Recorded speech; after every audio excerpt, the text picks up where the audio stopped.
အားလုံးပဲမင်္ဂလာပါကျွန်တော်ရဲ့ Zero Online Class ကနေပြန်လည်ကြိုဆိုလိုက်ပါတယ်ဒီနေ့တော့ကျွန်တော်ဒီ Blend 2ဆိုတဲ့ဒီသင်ခန်းစာလေးကိုတွားရအောင်ပေါ့နော်ဟုတ်ပြီဒါဆိုရင်ကျွန်တော်ဒီ Blend 2သင်ခန်းစာအနေနဲ့ဆိုတော့ကျွန်တော်ဒီ Part 1 Part 2 Part 3ဆိုပြီးမှကျွန်တော်ဒီလိုလေးခွဲပြီးမှကျွန်တော်ဒီလေ့ကျင့်ခန်းသင်ခန်းစာလေးတွေလုပ်ဖို့ရှိရပေါ့နော်အခုကတော့ကျွန်တော်ဒီ Part 1ပေါ့နော်ဒါဆိုရင်ကျွန်တော် Blend 2Blend 2ရဲ့သူ့ရဲ့ shortcut key ကတော့ဗာလဲဆိုရင် W ပေါ့နော်သူ့ရဲ့ဒီ2ပါဆိုတော့ဘယ် icon လေးဖြစ်မလဲဆိုရင်ဒီ icon လေးပေါ့နော်ဒါလေးကဒါ Blend 2ရဲ့ကျွန်တော် icon လေးပေါ့နော်ဒါလေးကို Blend 2လို့ခေါ်တယ်အကေမိတ်ဆွေတို့ရှိမှာပေါ့နော် Blend 2ကပျောက်နေရဆိုရင်ကျွန်တော်ဒီကအဆက်30ပေါ့နော်ဒီကဒီ2ပါအောက်ကဒီအဆက်30လေးကိုတစ်ချက်နဲ့နှိပ်ပြီးလို့ရှိရင်ကျွန်တော်အဲ့မှာ Blend 2ဆိုတော့လိုက်ရှာပေါ့နော်ဟုတ်ပြီဒီမှာဆိုရင်ကျွန်တော်က Blend 2ပေါ့နော်ကျွန်တော်ရှိမှာတော့ဒါ Blend 2ကတော့ကျွန်တော်ဒီမှာဒီ2ဘားမှာကျွန်တော်ထုတ်ထားပြီးရဖြစ်တဲ့အတွက်ဒီ Blend 2လေးရတယ်မှာ main နေရ game switch မှာမရှိရဘူးဆိုရင်ဒီ Blend 2လေးကိုဆွဲလာပြီးမှဒီက2ဘားမှာလေးလွတ်ချပေးလိုက်ပေါ့နော်အဲ့ဆိုတော့ဒီ Blend 2လေးပေါ်လာလိမ့်မယ်လို့မဟုတ်ဖ ೇನೆ ကျွန်တော်ဒီ W ကိုနှိပ်လိုက်လို့ရှိရင်လည်းရတယ်ပေါ့နော် shortcut key နဲ့ W နှိပ်လိုက်လို့ရှိရင်လည်းရတယ်ဒါဆိုရင်ကျွန်တော်မှာတော့ဒီက Blend 2ရှိထားပြီးရဖြစ်တဲ့အတွက်ကျွန်တော်ဒါလေးကိုပြန်ပိတ်လိုက်တော့မယ်ပေါ့နော်ဒီမှာကျွန်တော်ရဲ့ဒီ2ဘားမှာတော့ဒီမှာဒီ icon လေးနေရာနဲ့တော့တွားပြီးမှတော့ make sure မှတ်လို့မရဘူးပေါ့နော် make sure ရှိမှဒီ illustrator version ပေါ်မူဒီမှဒီတူးထားတဲ့နေရာလေးတွေအနေငယ်တော့ကွာခြားနိုင်တယ်ပေါ့နော်ကျွန်တော်ရှိမှတော့ဒီနားမှာလေးရှိရဲဒါ blend 2ပေါ့နော်ဟုတ်ပြီဒါဆိုရင်ကျွန်တော် blend 2လေးကိုစာရင်မှာလေ့ကျင့်ခန်းလေးလုပ်ရအောင်ဒါဆိုရင်ဒါတော့ကျွန်တော်ဒါဒီနေ့လေ့ကျင့်ခန်းကျွန်တော်ပြပေးမဲ့ပုံစံလေးကျွန်တော်ပုံဖော်ထားပါပေါ့နော်ဒါဆိုရင်ကျွန်တော်ဒါလေးကိုနောက်စာမျက်နှာတစ်ခုအစ်စ်တောင်းလိုက်မယ်ပေါ့နော်ဒါကိုကျွန်တော်လက်တွေ့လုပ်ဖို့ဒါဆိုရင်ကျွန်တော်ဒီက file နဲ့တွားမယ်ပြီးရင် new ပေါ့နော်new page ကျွန်တော်ဒီက print ဆိုတဲ့ထဲကိုတွားမယ်ပြီးလို့ရှိရင်ကျွန်တော်ဒီက E4 ဆိုတာရေးမယ်ပြီးရင်ကျွန်တော်တခါလေးဒီ landscape ယူထားမယ်ပြီးရင်ကျွန်တော်ဒီမှာ color ကိုတော့ကျွန်တော်ဒီ RGB color လေးယူထားမယ်ပြီးရင်ကျွန်တော်ဒီက create ကိုတစ်ချက်နှိပ်လိုက်မယ်ဟုတ်ပြီဒါဆိုကျွန်တော်ကျွန်တော်ရဲ့ upload လေးရလာပြီအမှကျွန်တော်ရဲ့ဒီသင်ခန်းစာဟောပေါ့နော်ဒီကောင်းစီးလေးတစ်ချက်တော့ကျွန်တော် copy လေးကူးလိုက်မယ်ပေါ့နော်မရှိတော့ဒါတော့လောက်ဆရာမလို့ပေါ့နော်ကျွန်တော်ဒီ recording တွေ့တဲ့ခါမှာတစ်ခါလေးပါသွားအောင်ပေါ့နော်ဟုတ်ပြီဒါဆိုကျွန်တော်ဒီမှာလေးကျွန်တော်စာရေးမှာဒီ blend 2သင်ခန်းစာလေးကိုစာရေးမှာလေ့လာရအောင်ပေါ့နော်ဒါဆိုပထမဆုံးအနေနဲ့ကျွန်တော်ဒီပုံလေးပေါ့နော်ဒီပုံလေးကိုစာရေးမှာကျွန်တော်ဖန်တီးကြည့်အောင်ဒါလေးကိုစာရေးမှာဖန်တီးဖို့ဆိုရင်ကျွန်တော်တို့ကဒီမြင်းချောင်းလေးနဲ့ချောင်းစဆွဲဖို့လိုရပေါ့နော်မိတ်ဆွေတို့ဒီ pen 2နဲ့ဆွဲခြင်းလည်းရတယ်pen 2နဲ့ဆွဲပေးတဲ့ကျွန်တော်ဒီကline schematic 2နဲ့ဆွဲခြင်းလည်းရတယ်အတိတ်ပဲအတူတူပဲပေါ့နော်ဒီ line ဆိုတာကျွန်တော်ဒီ line လေးဆွဲဖို့တဲ့ကျွန်တော်အခုဒီမှာ line schematic 2ဆိုတာလေးယူလိုက်မယ်ယူပြီးလို့ရှိရင်ကျွန်တော်ဒီမှာ stock ပေါ့နော် stock color လေးတစ်ခုထည့်လိုက်မယ်ပေါ့နော်ဟုတ်ပြီပြီးလို့ရှိရင်ဒီ line လေးတွေစိတ်ကြိုက်ဆွဲလို့ရလိမ့်မယ်ပေါ့နော်ဒီလိုမျိုးစိတ်ကြိုက်ဆွဲလို့ရလိမ့်မယ်အခုတော့ကျွန်တော်ဒီ line တစ်ခုတည်းပဲယူထားမယ်မိတ်ဆွေတို့ဒီ line schematic 2နဲ့မဆွဲဘဲနဲ့ဒီလို pen 2နဲ့ဆွဲခြင်းလည်းရတယ်ဒီ pen 2လေးတစ်ချက်ယူလိုက်ပေါ့နော်ယူပြီးရင်ကျွန်တော်ဒါတစ်ဘက်တစ်ချက်လုပ်လိုက်မယ်ဒါဆိုရင်ကျွန်တော်တို့ဒီမှာ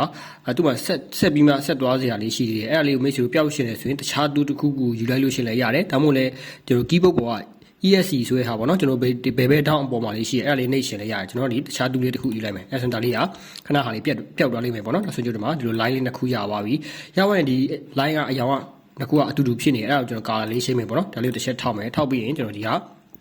color box ထဲမှာကျွန်တော်ဒီအပြာရောင်လေးချိန်လိုက်မယ်။အေးမိတ်ဆွေရှိမှဒီလို color box လေးမတက်လာဘူးဆိုရင်ဒီကနေတွားမှလှုပ်ရှင်လိုက်ရတယ်။ဒါမှမဟုတ်လည်းဒီလို color box လေးကိုပေါ်လာစေခြင်းနဲ့ဆိုရင်ဒီက window တွေကိုတွားပြီးလို့ရှိရင်ကျွန်တော်ဘယ်ထဲတွားမလဲဆိုဒီက color လေးကိုအမှန်ကြီးလေးချစ်လိုက်ပေါ့နော်။ချစ်လိုက်လို့ရှိရင်ဒီလို color box လေးကျလာလိုက်မယ်။ဒီလိုမျိုးကျလာလိုက်မယ်ပေါ့နော်။ဒီလိုမျိုးအရန်တူနေလို့ရှိရင်ဒါလေးကိုနည်းလေးလိုဆွဲမှကျလိုက်ပေါ့နော်။လိုလေးလုပ်လို့ရတယ်ပေါ့နော်။ဒါဆိုရင်ကျွန်တော်တို့အခုစရင်မှာ blend 2ကိုယူလိုက်မယ်။ယူပြီးရင်ကျွန်တော်တို့အခုစရင်မှာပထမအနေနဲ့တဘက်ကိုတစ်ချက်ထောက်မယ်လို့ရှိရင်တဘက်ကိုတစ်ချက်ထောက်မယ်ဒါလေးလုပ်ကြည့်အောင်ပေါ့နော်ကျွန်တော်ဒီမှာတစ်ချက်ဒီ down လေးကိုပေါ့နော်ဒီ anchor point ဒီ down လေးကိုရောက်တော့လို့ရှိရင်ဒီနားလေးကအဖြူအောင်လေးကနေအနှိမ့်အောင်ပေါ့နော်အနှိမ့်အောင် feel လေးလိုဒီနားမှာလေးပြောင်းသွားလေးတွေ့ရလိမ့်မယ်ပေါ့နော်ဒါဆိုကျွန်တော်အနှိမ့်အောင်လေးရအောင် down လေးကိုကြောက်အောင်တွားရမယ်တွားပြီးတစ်ချက်နှိမ့်မယ်နှိမ့်ပြီးရင်တဘက်ကိုလာမယ်လာပြီးရင်လည်းထိုနည်းတူပဲဒီလိုအနှိမ့်အောင်လေးဖြစ်သွားတဲ့အထိကိုတွားမယ်တွားပြီးရင်ဒါလေးကိုတစ်ချက်နှိမ့်လိုက်အဲ့ဒါဆိုပြောနေတာတော့ blend 2ဆိုတာတော့ရောဆက်တော့ပေါ့နော်ဒီမှာဖြည့်သွားပါပေါ့နော်ဒီလိုမျိုးဟိုဘက်တစ်ဘက်ကိုတော့ဆက်တွယ်ပါအဲ့လိုမျိုးပေါ့နော်ဆက်တွယ်ပါတာဟုတ်ပြီဒါဆိုရင်ဒါလေးကိုကျွန်တော်တို့ကဒီ color တွေကိုပေါ့နော်ဒီအကျဉ်းကျယ်ပေါ့နော်ဒီမှာကြည့်လိုက်မယ်ဆိုရင်ကျွန်တော်တို့ဒီမှာသူ့ရဲ့တချောင်းစီတူဆက်သွားတာလေးကိုတွေ့ရလိမ့်မယ်အဲ့မှာဆိုရင်သူကျင်းနေရလေးရှိရပေါ့နော်အဲ့ဆိုမိတ်ဆွေတို့ဒီ line လေးကိုကျွန်တော်ကျဲခြင်းလားဒါမှမဟုတ်လည်းစစ်လေးလုပ်ချင်တာဆိုတော့မိတ်ဆွေဖန်တီးလို့ရတယ်ဆိုရင်ဒီက blend 2လေးပေါ်မှာ click နှစ်ချက်လေးခောက်လိုက်လို့ရှိရင်ဒီမှာsmoke တဲ့ color လေးဖြစ်နေဟာကိုတစ်ချက်နှိပ်ပြီးဒီမှာspecify stat ဆိုတာလေးကိုတစ်ချက်ရွေးလိုက်ဒါဆိုရင်သူကဘယ်လောက်ရွေးထားလဲဆိုရင်938ပေါ့နော်အဲ့ဒါကိုကျွန်တော်တို့အခု9လို့ပဲ5လို့ပဲကျွန်တော်ထည့်လိုက်မယ်ထည့်ပြီးကျွန်တော်ဒါ okay ကိုတစ်ချက်နှိပ်လိုက်မယ်ဒါဆိုရင်ကျွန်တော်ဒါ9ခုပဲဖြစ်သွားလိမ့်မယ်ပေါ့နော်ဂျားမှာ9ခုပဲဖြစ်သွားလိမ့်မယ်အဲ့လိုပဲကျွန်တော်ဒါကိုထည့်ပြီးမှကျွန်တော်တို့ကအများကြီးရကျင်နေဆိုရင်မိတ်ဆွေစိတ်ကြိုက်ပဲအကေကျွန်တော်300ဆိုရင်300လာလုပ်လိုက်မယ်ဒါဆိုရင်ပို့လို့သူကစိတ်သွားလိမ့်မယ်ပေါ့နော်အဲ့လိုမျိုး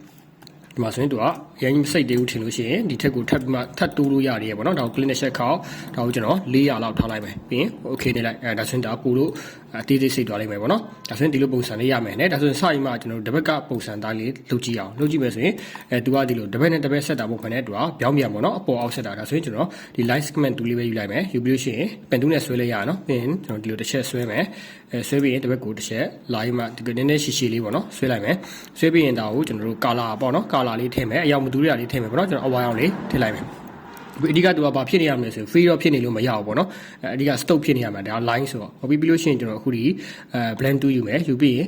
ဒီဘက်အပေါ် down ပေါ့နော်ဒီဘက်အပေါ်ကိုမြင်းကြောင်းရဲ့ဒီဘက်အပေါ်ကိုတစ်ချက်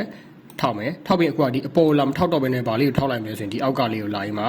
ထောက်လိုက်မယ်ဒါဆိုရင်ဒီလိုပုံစံလေးရပါလိမ့်မယ်ပေါ့နော်ဒါတပတ်ကလိုပုံစံပေါ့နော်အဓိကကျွန်တော်အယောင်တော့မတူဘူးဒါပဲအဲ့လိုပုံစံလေးဖန်တီးခြင်းဆိုဒီလိုဖန်တီးလို့ရတယ်အဲ့တော့မှမရှိလို့ဒီနေ့လေး line တွေပါစောင်းခြင်းတွေပြုခြင်းတွေဆိုရင်ဒီဟာ direct selection တူလေးယူလာမယ်ယူလာပြီးရင်ဒါလေးကိုကျွန်တော်တို့ကစားလို့ရတယ်ပေါ့နော်မရှိကြိုက်လို့ကစားလို့ရတယ်လို့ခြေခြင်းလည်းရတယ်ပြီးရင်ဒီဘက်ကိုလာခြင်းလည်းရတယ်ဒီဘက်ကိုပြန်လို့တွားခြင်းလည်းရတယ်ပေါ့နော်ဟုတ်ပြီဒါဆိုရင်ကျွန်တော်ဒါလေးကိုလည်း color ပြန် change ခြင်းလည်းဆိုလည်းရတယ်ပေါ့နော်ဒါကိုကျွန်တော်တို့ဒီ direct selection တူနဲ့ဒီဘက်ကို select တစ်ချက်ပေးထားပြီးရင်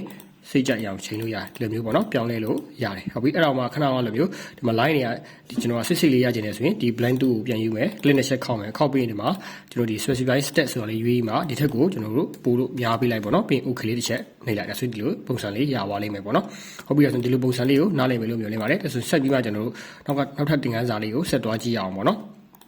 ဒါဆိုရင်ဒါလေးတော့ကျွန်တော်လွယ်သွားပြီပေါ့နော်ဒါဆိုရင်တွဲမှာကြည့်ကြည့်မယ်ဆိုတော့ကျွန်တော်တို့မှာ cycle လေးတစ်ခုရှိရယ်တွဲမှာလည်း cycle လေးတစ်ခုရှိရယ်ဒါလေးကိုကျွန်တော်ဖန်တီးကြည့်အောင်ဒါဆိုကျွန်တော် e-click 2လေးယူလိုက်မယ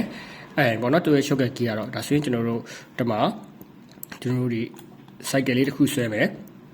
သူ့တော့ကျွန်တော်တို့ဒီ fade ထည့်မယ်ပေါ့နော် fade color လေးထည့်လိုက်မယ်ပြီးတော့ကျွန်တော်နောက်တစ်ခုထပ်မဆွဲတော့ဘဲနဲ့နည်းနည်းလေးဒါကိုကျွန်တော်တို့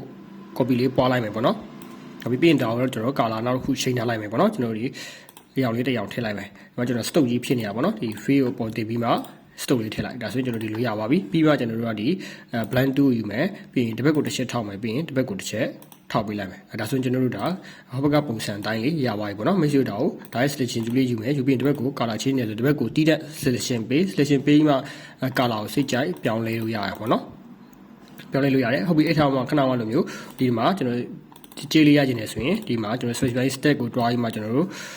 10လောက်ထားမယ်ဆိုရင်ရတယ်ပေါ့နော်ဒါ10ဟုတ်ပြီအဲ့ဒီကိုကျွန်တော်ကဒီစစ်စစ်လေးရခြင်းနေဆိုရင်ဒီ400လောက်500လောက်ပေါ့နော်ထားကြည့်လိုက်မယ် okay ဒါဆိုရင်ဒီလိုပုံစံလေးရပါလိမ့်မယ်ဒါလေးကိုတော့ရမယ်လို့ထင်တယ်နောက်တစ်ခုဆက်သွားရအောင်ဒါတွေ့ပါဆိုတော့ကျွန်တော် rectangle ရှိရယ်ဒီဘက်ကတော့ကျွန်တော်ဒါ polygon ပေါ့နော်ဒါလေးကိုကျွန်တော်တို့စမ်းကြည့်အောင်ပေါ့နော်ဒါလေးလိုပုံစံလေးကိုစမ်းကြည့်အောင်ဒါဆိုရင်ကျွန်တော်ဒီဘက်မှာကျွန်တော် rectangle လေးတစ်ခုဆွဲလိုက်မယ်ပေါ့နော်ဟုတ်ပြီပြီးလို့ရှိရင်နောက်ဘက်ကိုတော့ကျွန်တော်ဒီ polygon လေးတစ်ခုဆွဲလိုက်မယ်ပေါ့နော်ပြီးရင်တို့ဒီကျွန်တော်အယောင်မတူတဲ့ဟာလေးထည့်မယ်ပေါ့နော်ဟုတ်ပြီပြီးလို့ရှိရင်ကျွန်တော်ဒီ blend 2ယူမယ်ပြီးရင်ဒီဘက်ကိုတစ်ချက်ထောက်မယ်ပြီးရင်ဒီဘက်ကိုတစ်ချက်ထောက်လိုက်မယ်ဒါဆိုရင်ကျွန်တော်blend 2နဲ့ဆွဲလိုက်တဲ့ပုံလေးပေါ့နော်အဲ့ဒါမှကျွန်တော်တို့ဒီကြေးခြင်းနေဆိုရင်ခဏလိုပဲဒီ blend 2ပေါ်မှာ click နဲ့ check ခေါက်မယ်ပြီးလို့ရှိရင်ကျွန်တော်ဒီက specify step မှာနေလိုက်မယ်ပေါ့နော် file လောက်ပဲထားလိုက်မယ်ပြီးရင် okay နေလိုက်မယ်ဒါဆိုရင်ကျွန်တော်ဒီလိုပုံစံလေးရသွားပြီပေါ့နော်ပြီးအဲ့ဆိုကျွန်တော်ဒါကို direct selection တူလေးယူပြီးမှကျွန်တော်တို့ဒါကိုကစားလို့ရတယ်ပေါ့နော်ဒီလိုမျိုးပေါ့နော်ဒါသူအတန်းလိုက်ကြီးရွှေ့လာလိမ့်မယ်ပေါ့နော်ဒီကြားတဲ့ဟာတော့ကျွန်တော်တွားပြီးမှလုပ်လို့မရဘူးဒီကကျွန်တော်တို့ဒီ hover down double down ပေါ့နော်ကျွန်တော်တို့ဒီဆွဲထားတဲ့ object နှစ်ခုကိုပဲကျွန်တော်တို့ကရွှေ့လို့ရတယ်ပေါ့နော်အဲ့လိုပုံစံမျိုးဒါဆိုရင် color change နေဆိုလည်းရတယ်ကျွန်တော်တို့ဒါကို direct selection နဲ့ selection ဝင်အောင်ပေးမယ်ပေးပြီးကျွန်တော်တို့ဒါ color တွေကိုကြိုက်တယ်လို့ကစားလို့ရတယ်ပေါ့နော်ဟုတ်ပြီအဲ့တော့မှမိတ်ဆွေတို့ကဒီကြားတဲ့ color ဒီရဟာလေးကိုမိတ်ဆွေတို့ကကြိုက်တယ်ဒါလေးကိုယူခြင်းနေဆိုလည်းရတယ်ဘယ်လိုမျိုးယူလို့ရလဲဆိုရင်ကျွန်တော်တို့ဒီကဒါလေးကို selection ပေးထားမယ်ပေးထားပြီးရင်ဒီက object ထဲတွားပြီးလို့ရှိရင်ဒီက expand ဆိုတာလေးကိုနှိပ်လိုက်နှိပ်ပြီးလို့ရှိရင်ဒီက object နဲ့ fill နဲ့ကိုအမှန်ကြီးရှစ်ထားမယ်ရှစ်ထားပြီးလို့ရှိရင်ကျွန်တော်ဒီက okay ကိုတစ်ချက်နှိပ်လိုက်မယ်နှိပ်ပြီးလို့ရှိရင်ဒီပုံမှာကျွန်တော် right click ထောက်မယ်ထောက်ပြီးရင်ကျွန်တော်ဒီက angle ဆိုတာလေးကိုတစ်ချက်နှိပ်ပြီးပြီးရင်ဘေးနားကို selection လေးပျောက်တော့အောင်တစ်ချက်နှိပ်လိုက်မယ်နှိပ်ပြီးတော့ကျွန်တော်စိတ်ကြိုက်တာကိုယူသုံးလို့ရပါတယ်ဒီလိုပုံစံလေးကိုနော်ဒီလိုမျိုးပုံစံလေးဒါကိုမရှိလို့စိတ်ကြိုက်ယူသုံးလို့ရတယ်နောက်ဆိုတော့ဒီ blend 2ရဲ့အခြေခံသင်ခန်းစာအနေနဲ့ကိုနားလည်မယ်လို့မျှော်လင့်ပါတယ်မရှိလို့ဒါလေးကိုလိုက်လို့ကြည့်ကြပါဦးကျေးဇူးတင်ပါတယ်